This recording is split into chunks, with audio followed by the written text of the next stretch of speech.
Di Indonesia ada 1.200-an kilometer jalan tol.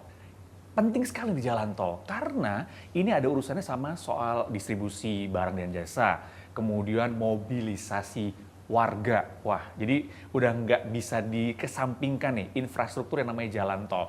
Tapi seperti apa pengelolaannya? Banyak masalah nggak ya? Nah, ini kita akan obrolkan dengan Direktur Utama PT Jasa Marga, Bapak Rifan Ahmad Purwantono. Apa kabar? Baik, Alhamdulillah. Pak Rifan, sehat Pak? Sehat, Alhamdulillah. Ini adalah orang yang sekarang mengelola 1.200-an kilometer jalan tol. Udah berapa lama Pak di Jasa Marga? 4 bulan. Baru 4 bulan. Nah, inilah yang menariknya. Ini menariknya karena setahu saya sebelumnya Pak Rifan ini ada di perusahaan yang lain yang juga melayani jasa untuk masyarakat Indonesia juga akhirnya mengemban tugas baru sebagai Direktur Utama PT Jasa Marga. Ya. Pak, bisa ceritain dikit ini kenapa penugasannya berganti? Ya.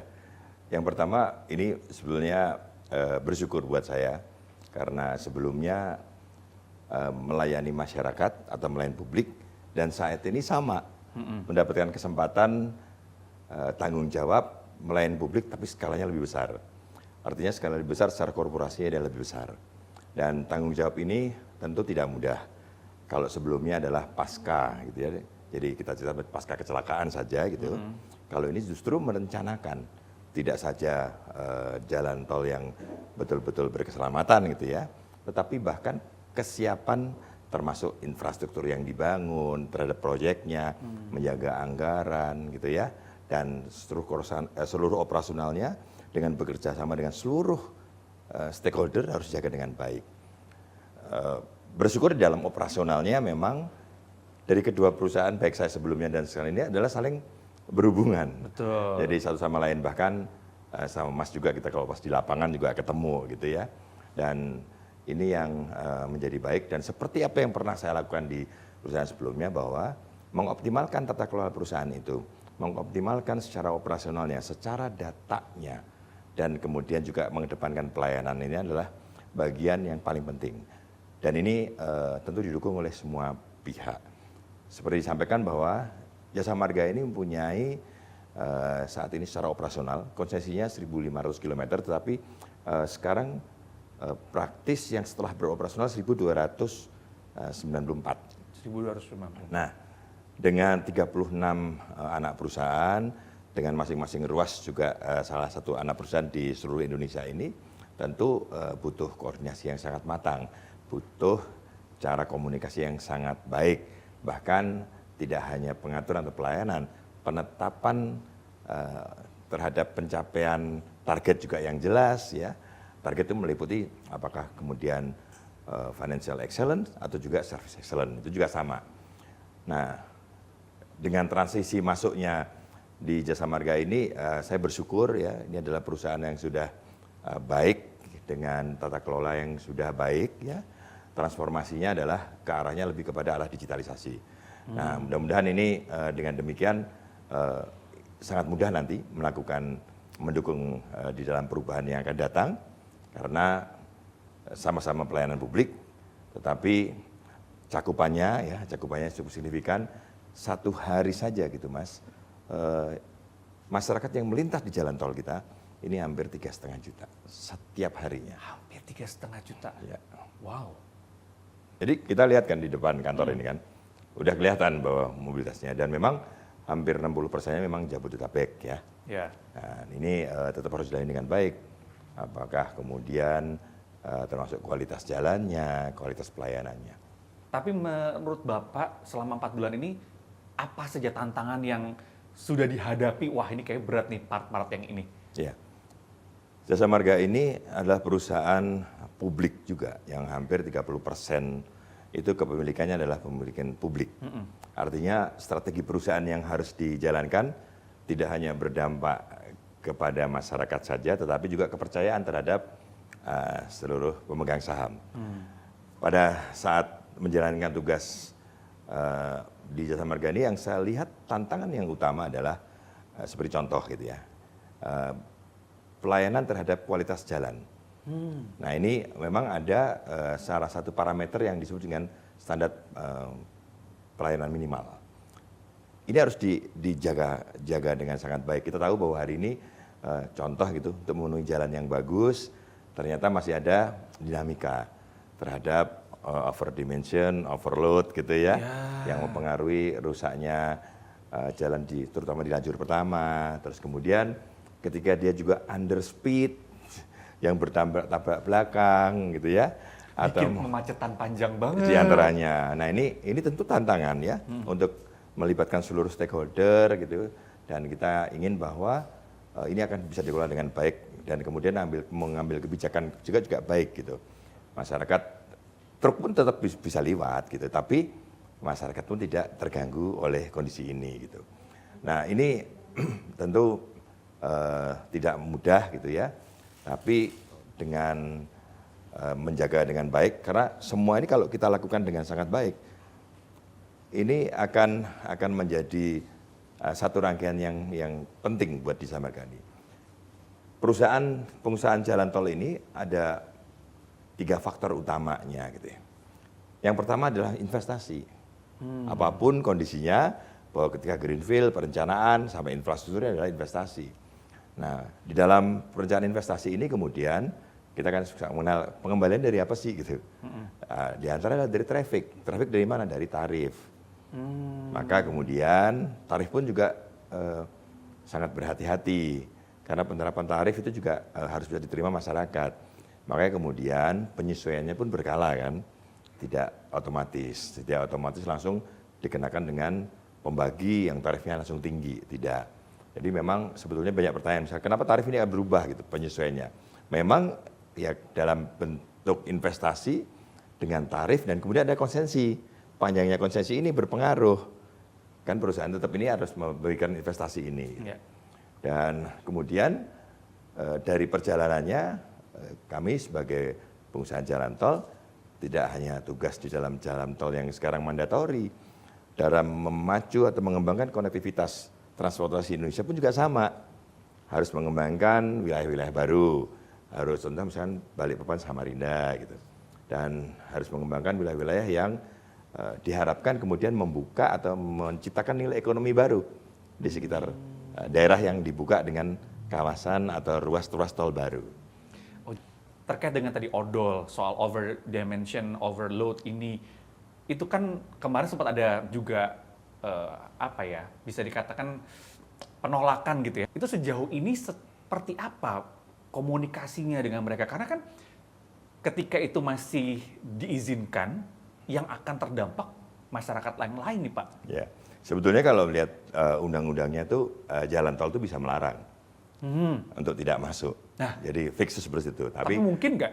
Nah, tetapi kita tahu bahwa kebutuhan masyarakat untuk logistik kan masih diperlukan. Nah, kita tentunya tidak hanya bisa merubah, tetapi juga mengedukasi. Saya belajar di beberapa negara maju kan perubahan behavior dibentuk kan. Yang pertama mungkin harus dipaksa secara total atau secara bertahap. Salah satu contoh adalah kami sekarang ini punya Weight and Motion jembatan timbang. Kita tahu bahwa jembatan timbang hampir nggak berfungsi gitu ya, karena nyatanya juga pada saat kita melakukan operasi 80% semua overdimension dan overload, terutama overload dulu ya. Kayak kelihatan gitu Pak, dari tampakannya. Iya. Gede banget ini. Padahal sebetulnya. Tapi ini menarik, pada waktu saya mendapatkan amanah ini kemudian stakeholder pendukungnya semua sama gitu. Jadi Pak Menteri Perhubungan, Pak Kakor Lantas, kita sepakat nih. Kita sepakat, nah dari Weight and Motion yang kita punya, kemudian nanti akan kita kembangkan juga bahwa seluruh truk harus diregistrasi. Tapi diberikan kemudahan. Jadi ketika registrasi mereka punya lajur khusus. Lajur khususnya adalah nanti harus ngelewatin Weight and Motion untuk tahu dulu, sehingga mereka tahu bahwa mereka sudah overweight loh. Dikasih tahu lah pemiliknya, dikasih tahu. Jadi kadang-kadang kan sekarang kita ketemunya kan pengemudi gitu ya. Nah, sekarang kita berorientasi untuk memberitahu kepada pemiliknya telah melewati beberapa overweight gitu ya, beberapa kali overweight di informasi. Jadi saya kira bahwa merubah behaviornya harus diedukasi. Nah butuhnya. Itulah kemudian peringatan gitu ya. Betul, pemerintah juga memberikan pelaksanaan terhadap odol ini 2027. Nah, yang menarik juga Mas bahwa kami ini tidak hanya bicara tentang memberikan informasi, tetapi juga kita tambahkan lagi di dalam Weight and Motion kami dengan LIDAR, dengan laser. Nah, laser ini kelihatan dimensinya. Oh ada Nah, Pak, jadi teknologi itu? pada waktu, ini contoh gitu ya. Heeh. Mungkin kemarin dengar Ciawi 2 yang ditabrak ya, gerbangnya Iya. gitu. Semua yang nabrak telah terdeteksi overweight. Dan kriterianya adalah odol.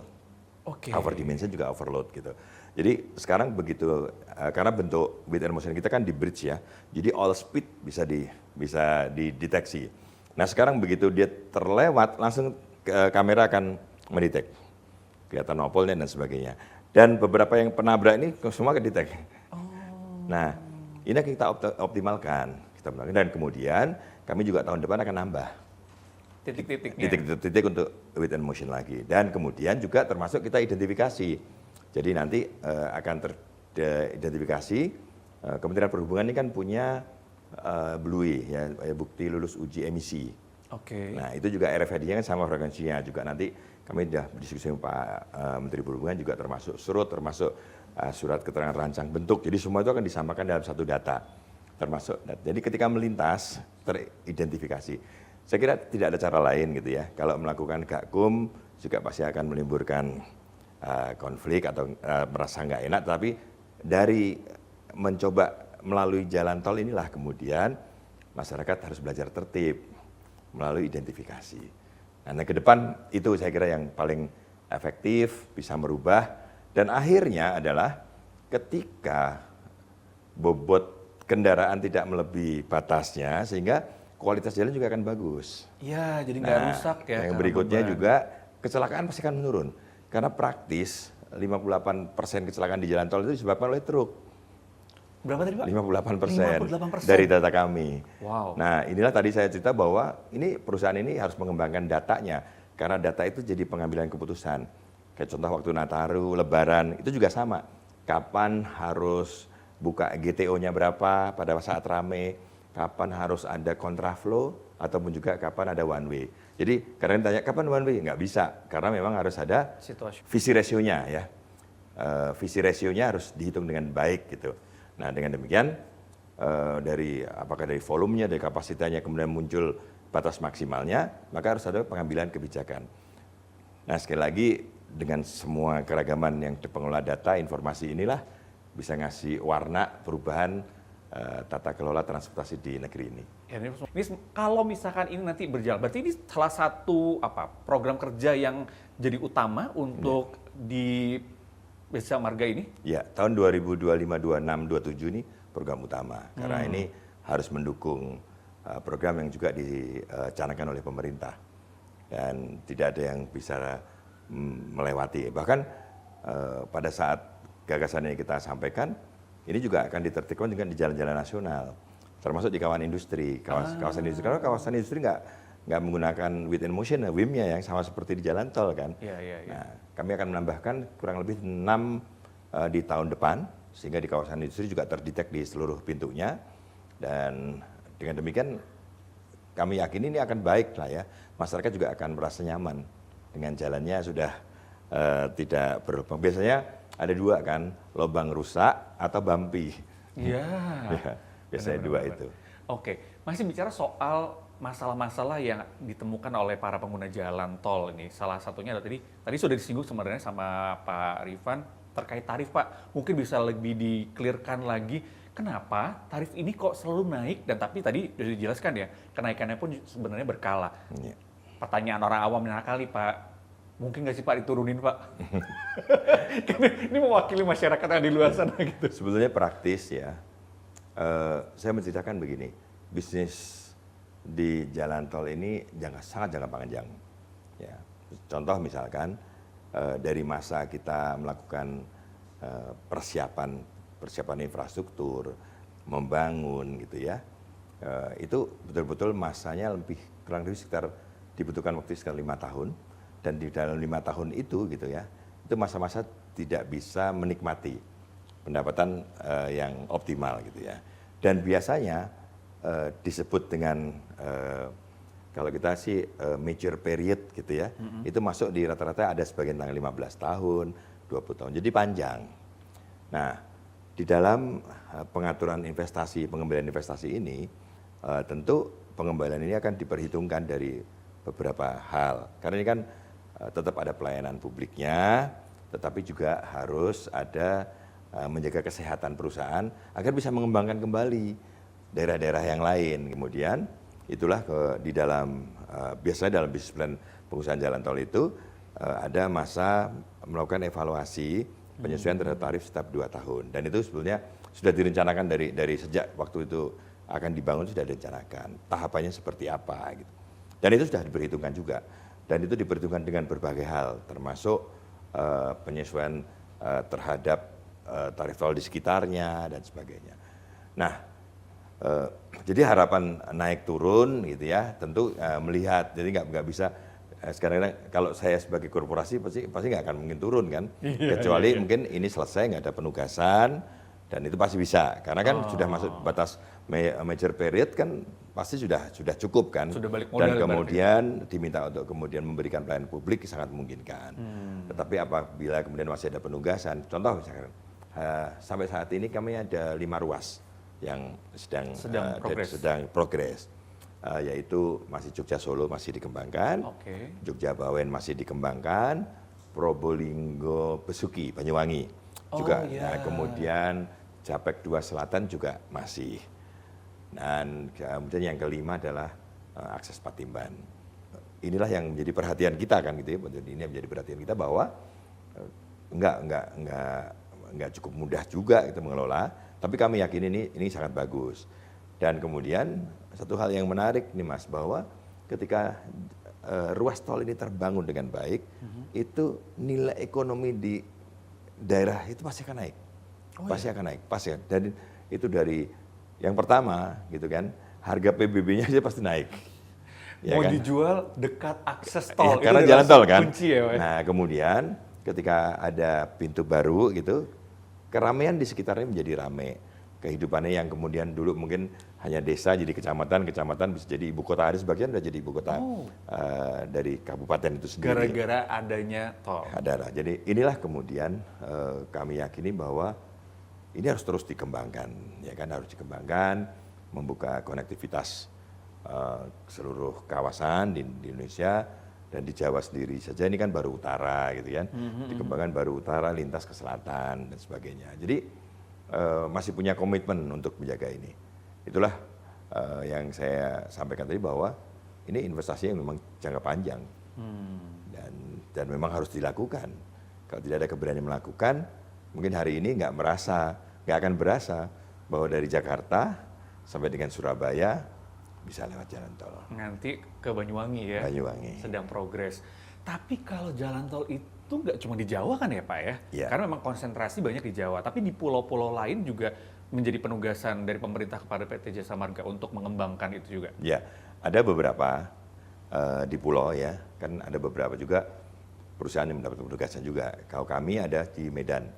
Oh Medan. Jadi Belawan Medan, Tanjung Morawa itu ada di sana, kemudian ada di Balikpapan Samarinda yang menuju IKN juga ada, kemudian Manado Bitung itu kan akan disiapkan KEK juga ada di sana, lalu Bali.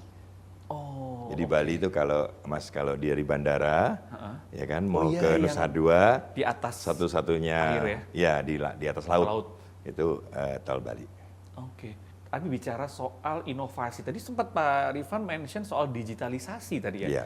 Ini apa? Ada inovasi yang akan diterapkankah ke depan gitu Pak? Ya, yang pertama terkait dengan dari pelaksanaan overdimension overload ini, kemudian kita kan kembangkan RFID.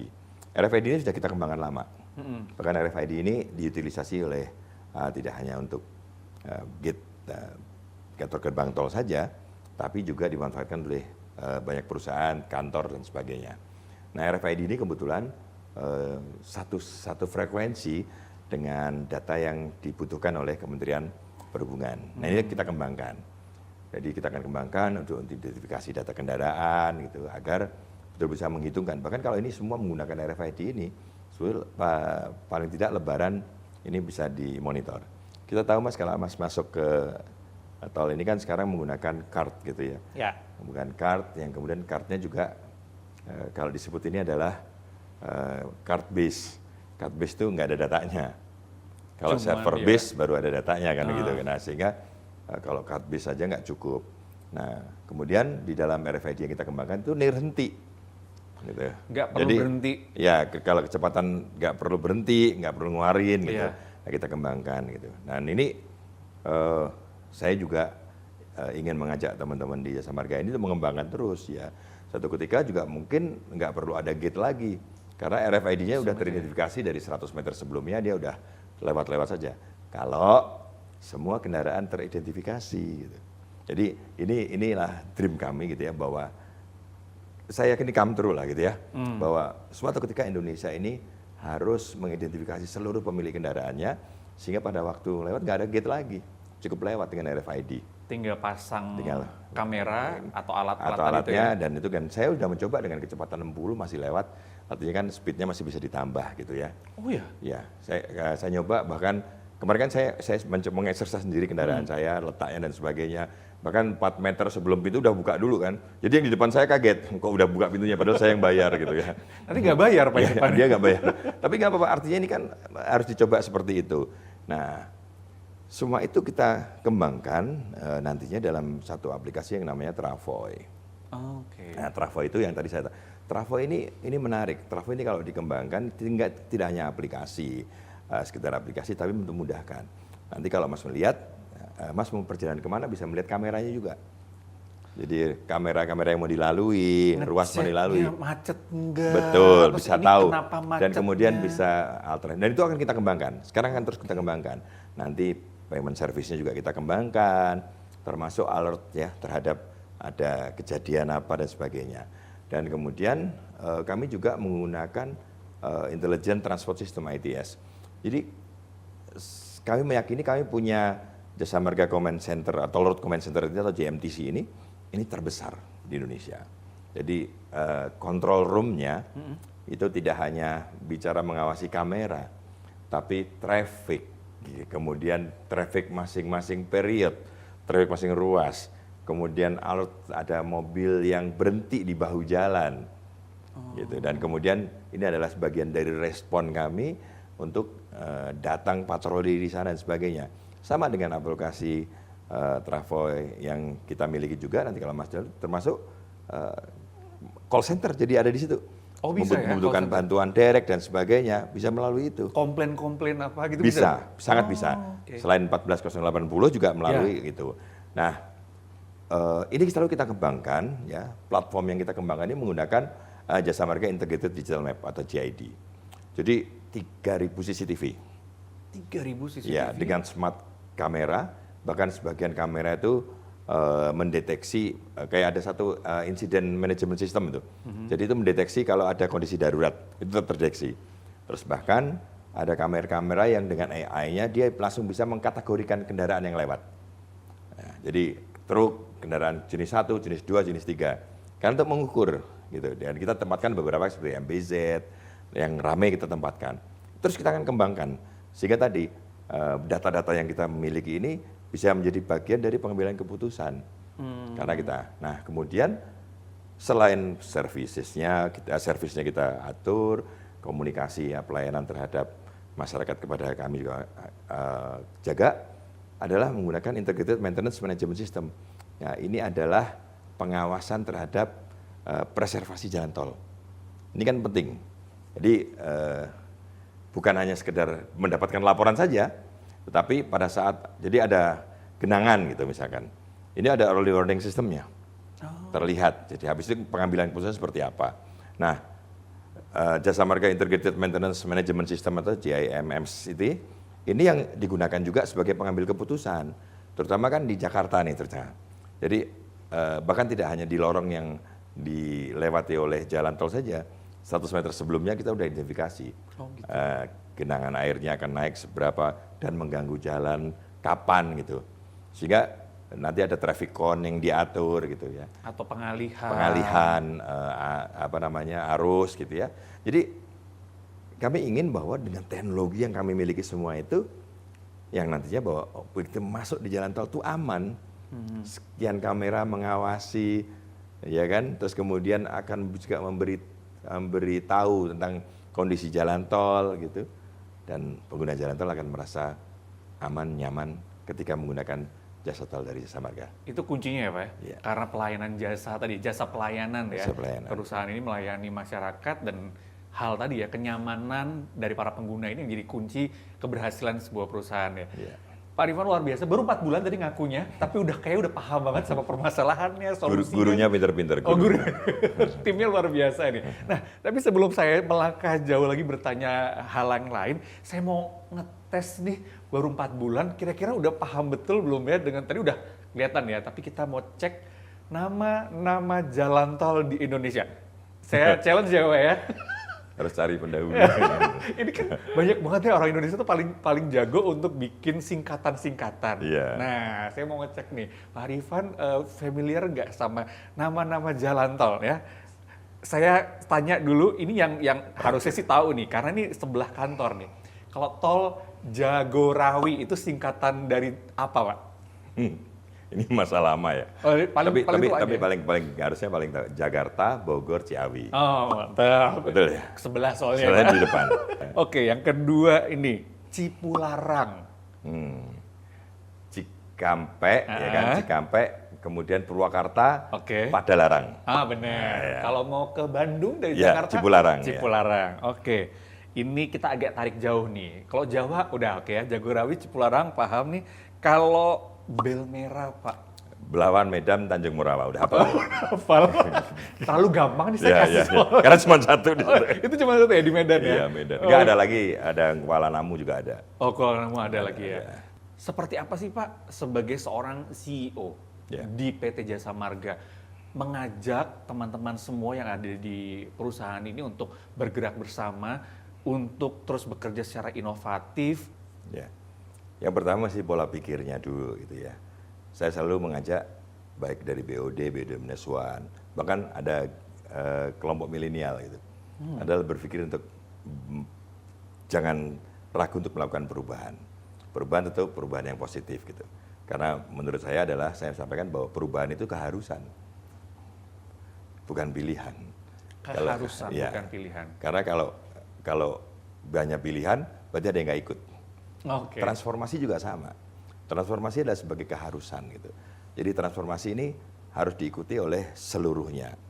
Cara pikir, cara pandang, dalam mengambil kebijakan, dan kemudian orientasinya adalah kepada action.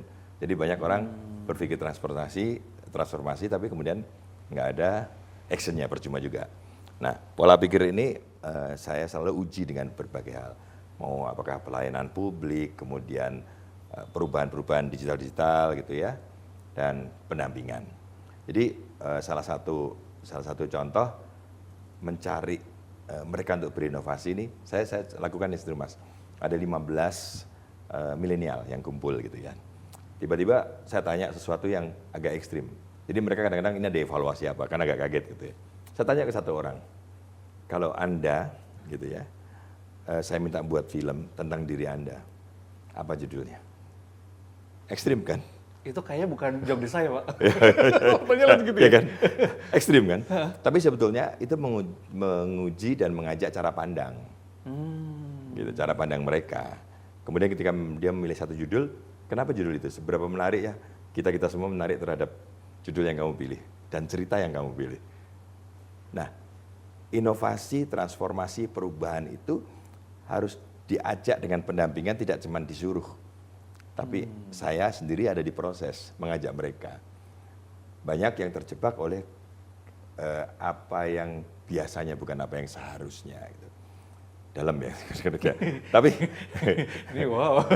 tapi kan bener kan? Karena Iya, biasanya dilakukan selesai. Padahal kita melihat bahwa kebutuhan masyarakat tentang inovasi kan terus. Betul. Kan dinamis. Ya tadi kami cerita mungkin hari ini nge-tap ya, lama karena tapnya bermasalah sampai orang jual tongsis tap gitu kan. Ini sebetulnya saya merasa malu. Kenapa harus ada orang lain punya tools untuk pekerjaan saya gitu, untuk pekerjaan kami. Serius itu. Nah, kenapa harus nggak kita berpikir gitu ya? Kita ciptakan solusi. Nah, ini saya terus ngajak seperti itu. Dan ide-ide ini terus kemudian kita minta untuk diimplementasikan. Mungkin baru tahap pertama, tahap kedua, pertama kaget, kedua mereka berpikir apakah ini pekerjaan tambahan gitu. Once Anda menganggap itu sebagai pekerjaan tambahan, ya selesai. Orang kalau mau naik kelas mesti best effort, ya kan? Gunakan sebesar-besarnya waktunya, karena dari pengalaman hidup saya bukan sekarang memanfaatkannya. Perusahaan juga akan memanfaatkan pada waktu berikutnya. Nah, setelah mereka secara individu kuat dan sebagainya, kami juga nggak pernah melupakan untuk mendidik mereka untuk berinovasi. Mereka belajar tentang mendapatkan beasiswa, belajar tentang pengelolaan jalan tol di luar dan sebagainya. Jadi kita minta juga mereka mengembangkan di toko-toko transportasi di Indonesia, di perguruan tinggi juga kita minta untuk mendukung. Dan ini kita buat dengan program beasiswa supaya menarik kan. Jadi mereka yang bagus dan kompeten gitu, udah bagus, sudah secara performan bagus, kompeten dan mau gitu. Karena kalau tadi bilang bahwa berubah itu menjadi keharusan karena harus mau. Ya. Kadang-kadang bagus, kompeten, nggak mau, kita mau ajak apapun dia nggak akan mau berubah. Nah, talenta muda, karena BOD Manajemen kita juga banyak yang masih milenial. Ya, jadi ini harus diajak bareng-bareng kan, terlibat dalam memberikan pekerjaan kita. Nah, setelah itu jadi, baru diimplementasikan ke pekerjaan kita. Tapi itu kan masalah pekerjaan, inovasi. Hal yang lain juga kita bangun gitu ya, buat mereka sehat. Mereka nggak merasa bahwa pekerjaan ini cuma pekerjaan rutin gitu ya. Ada aktualisasi, ada 23 kegiatan para roadster, kita menyebut karyawan di sini roadster gitu. Ada 23. Kayak semacam ekstrakurikuler gitu. Semua. Tenari aja gitu. Oh ya? Iya serius. Jadi kita 23 tuh, menurut saya nih dari pengalaman saya di bawah BUMN sekarang Danantara ini yang terbanyak gitu. Kita sampai buat satu wadahnya namanya Sportivo gitu. Sportivo. Iya, jadi ini adalah ada aktualisasi, ada komunikasi.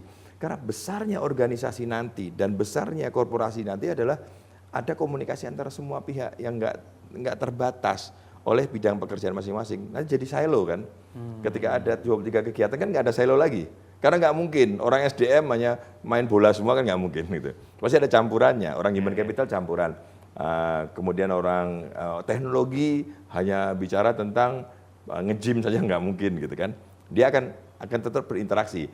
Sepeda, naik gunung gitu, bermacam-macam. Jadi ini adalah upaya yang kita lakukan. Dengan demikian maka lengkaplah bahwa dari inovasi mengajak semua mengembangkan dengan transformasi. Jadi banyak yang bicara ini, transformasi itu hanya cuman di-lead untuk berubah, tapi nggak dikasih dukungan dengan banyak untuk merubah karakter atau pribadi masing-masing, pasti nggak jalan. Biasanya menjadi ya hanya menjadi keinginan gitu ya, tidak atau menjadi konsep kerja saja gitu. Nah saya kita coba dengan, makanya di sini banyak anak muda itu mencoba dengan inovasi melibatkan, ajak cara berpikirnya, kita sekolahkan. Tapi kita juga buat mereka beraktualisasi. Oh, kayak ada work balance-nya, work-life Ya, balance-nya gitu ya. ya. Nah, kalau dipikir berarti, kalau lihat dari sepintas dari ceritanya Pak Rifan, berarti filosofis kepemimpinan yang Pak Rifan terapkan ini setara, open mind, seperti itu ya Pak? Jadi contoh kan, ruangan saya buka ya, dan ini adalah cari contoh, nanti seluruh ruangan direksi, lantai 1, lantai 2 ini akan sama semua. Terbuka. Kan biasanya kan dari sini masuk ke situ melewatin beberapa fase gitu. Enggak. Jadi ketika Mas datang di ruang tunggu ini, ya udah kebuka. Saya duduk di situ juga kelihatan dan tidak pernah saya tutup. Nah, sebetulnya dasar keterbukaan ini adalah tidak hanya membuka diri dalam kondisi bekerja saja ya, dalam banyak hal gitu. Jadi saya bagian dari komunikasi yang ringan untuk mereka, komunikasi yang berat juga tidak apa-apa, karena saya ini pemimpin yang harus jadi problem solver bagi seluruhnya. Gitu. Jadi jangan jadi problem bagi semuanya. Gitu. Problem solver, harus bukan problem, harus problem solver. Oke, berarti semua bisa bicara, semua punya hak yang sama untuk menyampaikan pendapat. Apalagi tadi sama Pak Rifan tadi sempat dikatakan ngumpulin para milenials untuk berpikir gitu ya. Segitu pentingnya ya Pak untuk menggali inovasi, karena di tangan mereka lah ini ya, ada ide-ide kreatif yang mungkin bisa muncul ya. Iya, karena memang sederhananya kan begini, dalam pekerjaan kan bukan apa yang kita inginkan, tapi apa yang mereka butuhkan itu jauh lebih penting. Kalau cuma yang kita inginkan, biasanya kan board kan begitu. Saya ingin ini ya jalankan gitu dan sebagainya. Jadi mau nggak mau harus jalankan. Yes. Gitu. Jadi tetapi kemudian deep nggak gitu. Mereka menjalankan dengan sukarela atau terpaksa. Tapi kalau kemudian kita bangun dengan sebetulnya apa yang dibutuhkan sih? Ya agak shock ya. Walaupun dalam pertemuan tiba-tiba ada yang curhat gitu ada kan. Biasa kan, ada yang curhat gitu wah seperti oke, tapi saya tangkap itu sebagai hal yang baik gitu ya. Karena jauh lebih baik menceritakan kepada para pemimpinnya ketimbang dia harus menceritakan ke orang lain. Daripada di media sosial. Apalagi di media keluar sosial. ya. Waduh, bahaya. Mudah-mudahan itu menjadi solusi yang paling baik untuk menjadikan bahwa talenta muda di Jasa Marga ini juga diberikan kesempatan, mengembangkan, dan bermanfaat buat Jasa Marga juga buat negara ini. Oke. Kalau dilihat dari rekam jejaknya Pak Rifan tuh panjang sekali dan di beberapa ini ada di pucuk pimpinan perusahaan ya Pak. Pernah nggak sih Pak ngerasa gagal? Kayaknya tuh kayak sukses-sukses aja gitu. Tapi pernah nggak Pak merasa di satu fase, aduh ini gagal saya dan gimana caranya ketika merasa gagal itu kembali bangkit dan bisa survive? Ya, saya tuh merasa gagal itu tidak sesuatu yang bisa dihindari oleh semua orang, pasti mengalami gagal. Tapi gagal yang paling bagus adalah gagal, kemudian berusaha recovery. Kalau tadi kita bicara ilmu kopi, sampai blooming. Sampai blooming. Mekar gitu. Mekar lagi. Ya kan?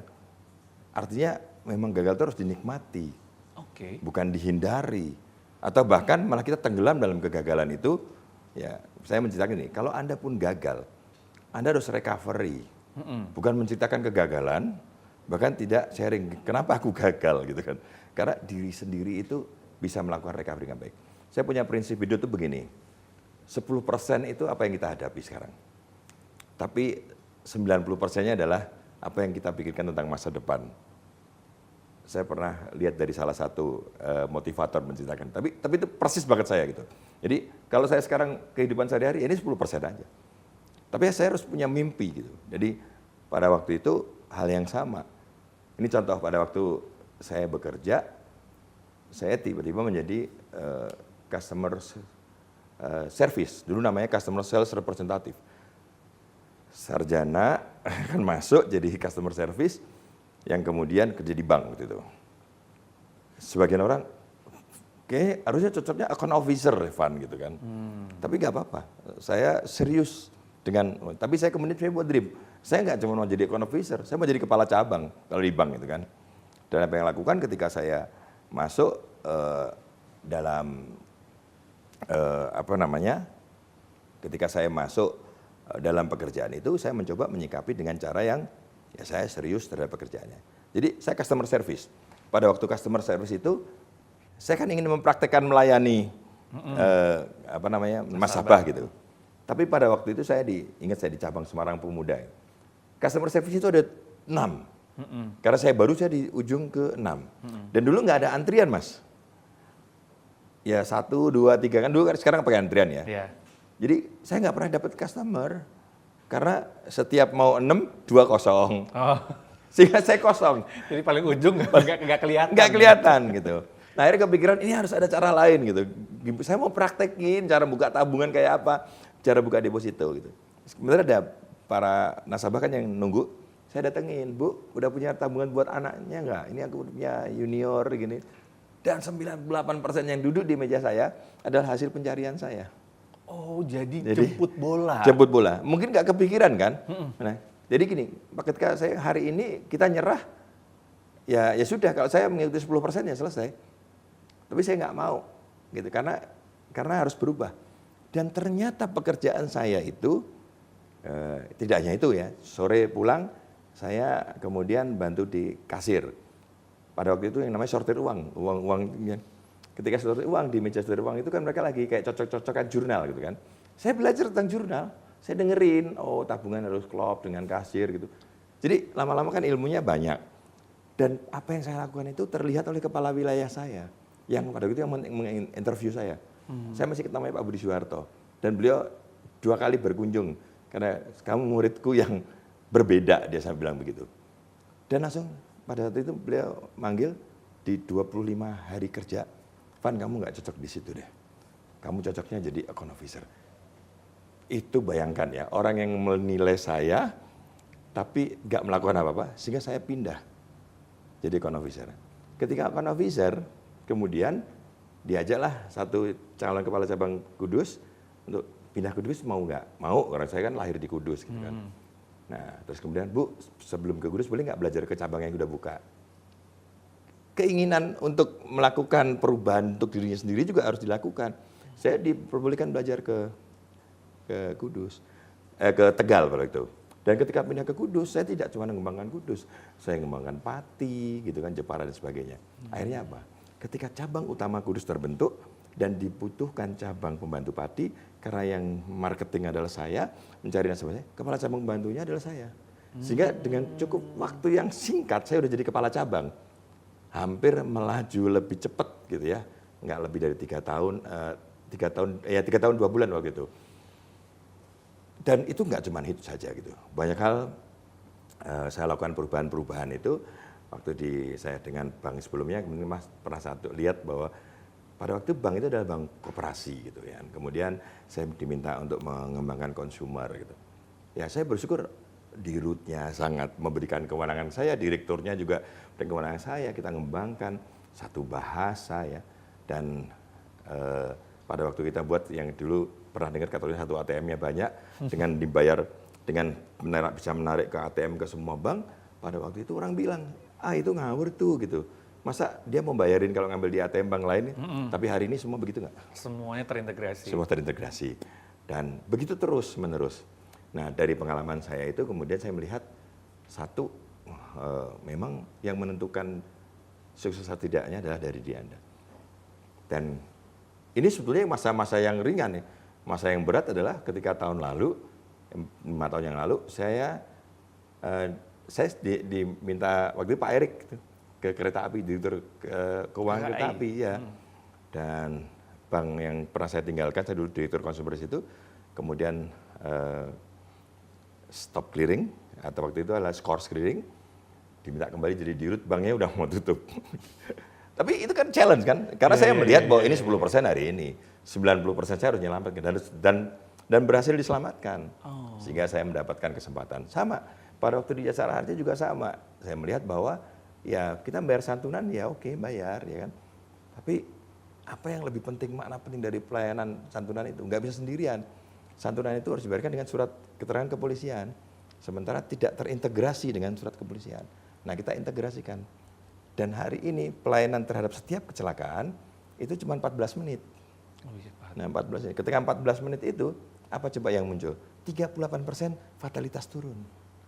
Dan meninggal dunia dari 32.000, 32.000 turun jadi 26.000. Karena kenapa? Ketika diselamatkan golden period-nya kan 30 menit. Terus standarisasi pembayaran obat pun kita atur. Yang dulu setiap rumah sakit bisa nagih, nggak bisa. Obatnya harus ada, saya masih ingat angkanya, 924 kategori cederanya, 860 obat, dan 1050 alkes yang dipakai. Nah, itu kan dream ya. Gimana caranya bayar cepat, comply, nggak dikomplain gitu kan.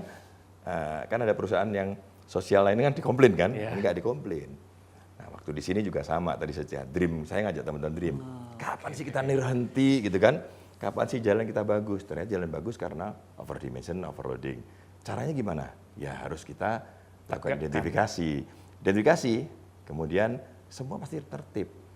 Dan dream saya adalah kalau orang mau tertib di lalu lintas gitu ya, itu mulai dari jalan tol.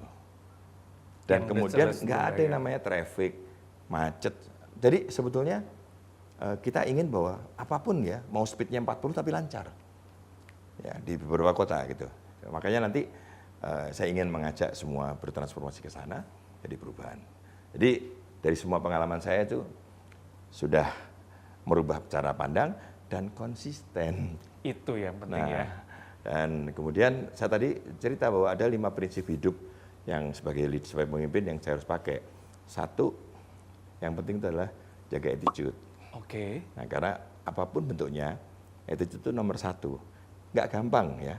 Kadang-kadang kita jaga benar sopan dikira pencitraan kan juga ya. Iya, tapi betul. biar lahir batin sendiri yang ngerasakan. Yang kedua adalah integrity. Oke. Karena biasanya kan integrity sama itu dicampur. Beda. Karena orang dengan integrity yang baik belum tentu attitude juga bagus. Nanti attitude dulu. Nah yang ketiga adalah jadi pemimpin yang di problem solver.